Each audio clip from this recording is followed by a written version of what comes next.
Salut, ici Alu de la zone, j'espère que tu vas super bien. Aujourd'hui dans cette vidéo, je vais te présenter quelques combattants de l'UFC. Je vais t'expliquer pourquoi est-ce que ces combattants ils sont si détestés que ça. Il y en a plein que moi-même je n'apprécie pas personnellement. Je vais pas te mentir, je suis un hater. Donc pour le premier, je vais pas te parler d'un combattant, mais d'un groupe entier de combattants. Et pour ce groupe de combattants, c'est les Dagestanais en général. Et non, je t'arrête directement sur ce point. Je ne suis pas raciste, je condamne totalement le racisme. Le racisme, ouh. Mais la seule chose à savoir par rapport aux Dagestanais, c'est juste que la raison pour laquelle ils sont totalement pas appréciés, c'est simplement parce que ils sont légitimement considérés comme des clones de Khabib Nurmagomedov. Et pourquoi est-ce que je te dis qu'ils sont considérés comme des clones de Khabib Nurmagomedov? C'est parce que c'est souvent simplement dû à la barrière du langage, tu vois. Mais la majeure partie du temps, les gens, ils ne considèrent pas genre les combattants qui viennent du Daghestan comme des combattants qui sont fun à voir. Et lorsque je te parle de fun à voir, ça peut être dans la cage ou en dehors de la cage. Commençons par en dehors de la cage. Pourquoi est-ce que les gens ne considèrent pas que les combattants dagestanais ils sont fun en dehors de la cage? Tout simplement parce que, comme je l'ai dit, genre, ils sont souvent considérés comme des clones de Khabib. Et Khabib, à part dans son légendaire combat contre McGregor, c'est pas vraiment le plus gros génie du trash talking ou de vendre un combat. Donc la majeure partie du temps, ce sont des personnes qui sont plutôt calmes, plutôt réservées, plutôt dans leur coin. Et donc c'est pour ça qu'en dehors des terrains, ils sont pas vraiment totalement entertaining. Et à l'intérieur de l'octogone aussi, genre la raison pour laquelle ils ne sont pas si appréciés que ça, c'est parce que de par leur style de combat, tu vois, ce sont très souvent des grappleurs, des lutteurs et tout ça. Et malheureusement, ici dans l'Occident et tout ça, genre, c'est pas le style de combat le plus intéressant à voir, tu vois. Genre, les gens, ils vont pas partir regarder des combats de jiu-jitsu ou des trucs comme ça. Ils ont simplement envie de voir des grosses patates de forain se faire envoyer. Et la dernière chose, c'est par rapport au fait que ce sont toujours eux qui battent nos combattants préférés, like, soyons honnêtes. Regarde Islam Makhachev, genre, tout ce qu'il est en train de faire à nos combattants préférés, de Charles Oliveira, Alexander Volkanovski, Rad Khabib, genre, qui a fait tomber tous nos combattants préférés, nos McGregor et tout ça. Et donc, à chaque fois que tu as un combattant, genre, que tu apprécies vraiment, il va se faire démonter facilement par un Dagestanais. Et tu ne pourras absolument rien y faire. Et pour le prochain également, je vais pas te parler d'une seule personne, mais je vais te parler encore d'un groupe entier de personnes.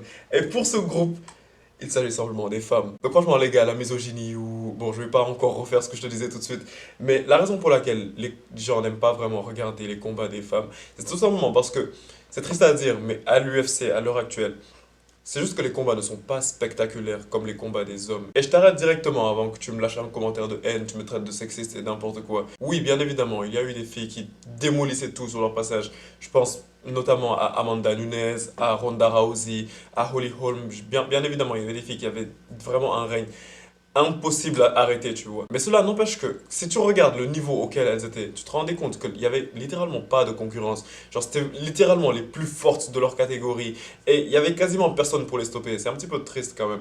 Donc, je peux te donner un petit peu l'exemple de Ronda Rousey. Lorsqu'elle était à son prime, elle faisait des combats de 1 minute. Tout simplement parce que son niveau, il avait aucun rapport avec le niveau des autres femmes. C'est la raison pour laquelle ce genre de combattants ne sont pas si appréciés que ça. Prochain. Donc pour le prochain, maintenant, je vais commencer à te parler de personnes spécifiques, de pourquoi ces gens ne sont pas appréciés. Donc la première personne dont je vais te parler, c'est Israël Adesanya. Donc si tu me connais un tout petit peu, tu vas savoir que je suis un gros fan de Israël Adesanya. Et c'est pour ça que ce que je suis sur le point de te dire, genre ça vient littéralement du cœur, tu vois. Donc Adesanya, pourquoi est-ce que tu es si détesté que ça? Simplement parce que, tout d'abord, on va commencer par ce point. On va commencer par ce point.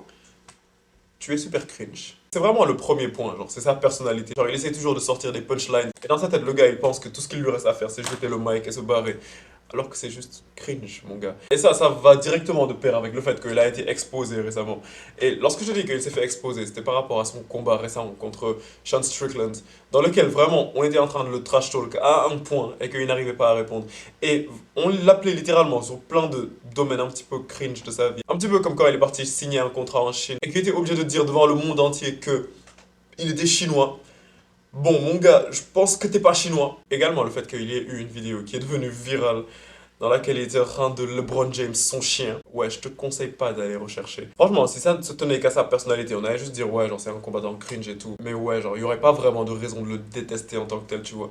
Mais en fait, la raison majeure pour laquelle Israël Adesanya, malgré tout ça, il n'est pas vraiment si apprécié, c'est simplement parce que son air de dominance a été un petit peu surestimé, genre, si tu réfléchis bien. Parce que Israël Adesanya, bien évidemment, genre, il a fait le tour de sa catégorie. Mais il en était arrivé à un point où ses combats n'étaient pas vraiment très fun à voir et souvent il essayait de te donner deux trois coups, genre de pouvoir garder la distance et de pouvoir attendre jusqu'à la fin du combat pour pouvoir gagner par décision. Et c'est un petit peu là une des raisons pour lesquelles les fans ils en avaient marre de regarder Adesanya, tu vois. Ils en avaient marre de regarder Adesanya. Et en plus du fait qu'ils trouvent Adesanya ennuyeux, à côté tu l'entends faire beaucoup de trucs bizarres comme ça. Et donc toute cette haine que les fans du UFC avaient gardée en eux, elle a été révélée au grand public, genre lorsque Sean Strickland a réussi à battre Israel Adesanya. Mais littéralement, ça reste l'un de mes combattants préférés personnellement. Donc là, on va passer à un combattant français, en la personne de Monsieur Cyril Gane. Donc là, je te dis Cyril Gane, t'es en mode non, à l'international, Cyril Gane, il n'est pas détesté ni rien. Oui, c'est vrai qu'il n'est pas détesté à l'international, mais au niveau local, genre en France, Cyril Gane, il est trop taclé, moi je me dis. Personnellement, je déteste pas Cyril Gane, je l'apprécie même, au contraire, je l'aime vraiment. Donc aujourd'hui, je vais défendre Cyril Gane. Cyril Gane, pourquoi est-ce qu'il est détesté? Simplement parce qu'il a perdu contre John Jones. Like, les gens réfléchissez un petit peu, like, perdre contre John Jones, c'est une formalité. Genre, c'est normal de perdre contre John Jones. Mais ok, je sais là où tu vas, genre, la façon dont il a perdu, le fait qu'il ait perdu en maximum 3 minutes. Ok, d'accord. Mais le problème, c'est que les gens, ils ont pas simplement commencé à le détester parce qu'il a perdu contre John Jones. Mais c'était un petit peu une accumulation de choses en mode, ouais, il ne trash talk même pas. Lorsqu'il est en conférence de presse, on s'ennuie et tout parce qu'il ne va rien dire d'intéressant. Littéralement, il est trop gentil pour être un combattant de MMA. Et le point majeur sur lequel on revient toujours, c'est sur le fait qu'il n'est pas suffisamment talentueux. Donc, sur ça, malheureusement, je ne peux pas totalement être en désaccord avec le fait que Cyril Gane n'est pas encore...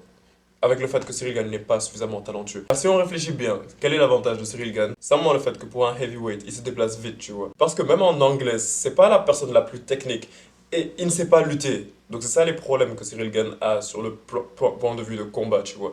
Mais après, je me dis qu'il a encore une grosse marge de progression parce que il a commencé le MMA il y a 3 ans. Donc, détester un petit peu moins Cyril Gane, genre franchement, c'est un bon combattant. Donc maintenant, on a le duo. On a Yamcha et Krillin. Il s'agit là de Aljamain Sterling et de Merab Dvalishvili. J'ai toujours des difficultés pour prononcer son nom. Donc ce duo, la raison pour laquelle, personnellement, je ne l'apprécie pas, simplement parce que ils font trop de chichi. En mode, non, nous on est amis en fait, donc non, on se bat pas entre nous. Et c'est vrai que c'est triste que je dise ça, donc ça montre un petit peu à quel point le monde de l'UFC il est toxique. Mais aujourd'hui, il y a plus de problème parce que, genre, Aljamain Sterling, il n'est plus champion. Mais à l'époque où il était champion, c'était vraiment difficile.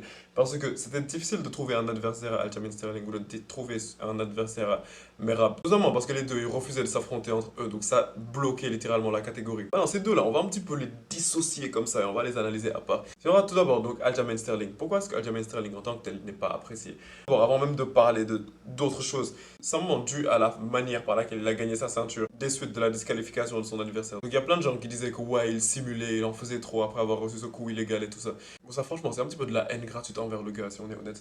Mais l'autre truc, c'est par rapport au fait que Aljamain Sterling, on va pas se mentir, genre, il était très souvent ennuyeux, genre, en tant que champion. C'était vraiment pas le champion le plus dominant, c'était pas le champion le plus incroyable à regarder combattre. Parce que, oui, genre, Aljamain Sterling, il a eu des beaux épisodes, genre, il a eu des jolies victoires et tout ça.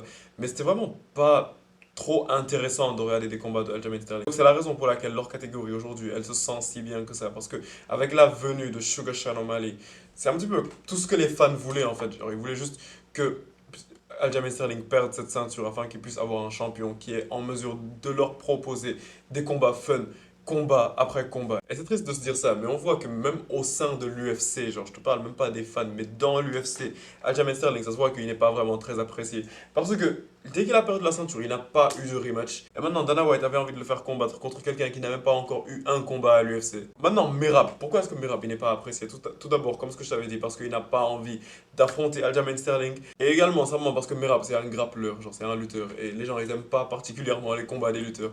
Donc, le prochain, c'est Belal Mohamed. Donc, Belal, pourquoi est-ce qu'il n'est pas aimé? Simplement parce que ses combats, ils sont trop ennuyeux. On va être honnête. Les combats de Belal, ils sont super ennuyeux. Il n'est pas fun à regarder. C'est des combats qui vont toujours à la décision. Des combats bien gaze, éclatés au sol, des combats nuls.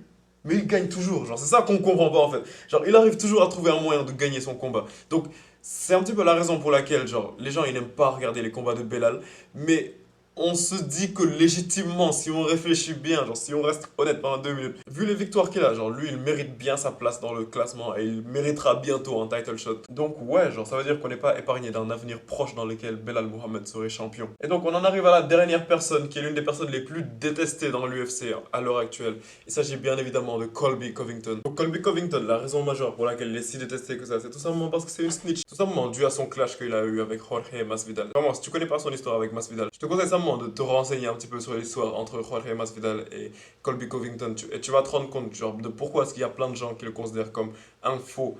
Et la deuxième chose, c'est par rapport au fait qu'il a littéralement une fausse personnalité. Donc ça, il y a plein de gens qui n'apprécient pas ça. Et pourquoi est-ce que je dis qu'il a une fausse personnalité? C'est simplement parce que Colby Covington, il était sur le point de se faire virer de l'UFC, littéralement. Et pourquoi est-ce qu'il allait se faire virer de l'UFC? Simplement parce que ses combats, genre certes, il gagnait les combats, il perdait parfois, mais il était juste pas intéressant, tu vois, genre, avec le micro, il ne disait rien d'intéressant. C'était un bon gars et tout ça. Et donc, il en était arrivé à un point où on lui avait dit qu'il allait se faire virer d'ici très peu de temps. Et donc, c'est à partir de ce moment qu'il a commencé à utiliser cette personnalité du facho, genre de la personne qui vient, qui prend le micro et qui défend son pays, qui dit que du bien sur son pays et qui tacle le pays de tous ses adversaires. Donc il a vraiment pris cette personnalité sur lui. Moi je le trouve plutôt cool, genre en vrai, mec. Et il y a aussi le fait qu'il parle beaucoup trop sur Twitter, mais genre il ne se bat jamais. Parce que oui, malgré le fait qu'il parle beaucoup, genre, il est toujours sur Twitter à appeler tout le monde en mode ouais, cette personne, je vais la battre, je vais me battre contre cette personne, toi tu m'énerves, viens on se bat et tout ça. Il dit tout ça, mais il ne se bat jamais, genre Colby. C'est très rare un combat de Colby Covington. Et si tu as envie de te faire détester par les fans de MMA, il y a juste une seule chose à faire, c'est d'être un petit peu trop inactif. Quand tu es trop inactif, genre, ils commencent à te détester littéralement. Parce qu'on est tellement toxique qu'on n'aime pas laisser nos combattants préférés se reposer, donc nous on préfère les faire rentrer dans une cage et s'envoyer les patates de fourrin jusqu'à qu'ils partent à l'hôpital. Mais bon bref, c'est tout ce dont j'avais envie de parler aujourd'hui par rapport à ces quelques combattants qui ne sont pas du tout appréciés dans la fanbase de l'UFC. Donc si ce genre de vidéo te plaît, je te conseille tout simplement de t'abonner à la zone, par un espace commentaire et défends ton combattant préféré. Ou laisse-moi savoir d'autres combattants qui auraient pu rentrer dans cette liste tellement ils sont détestables. Et on se retrouve pour la prochaine vidéo. Peace out.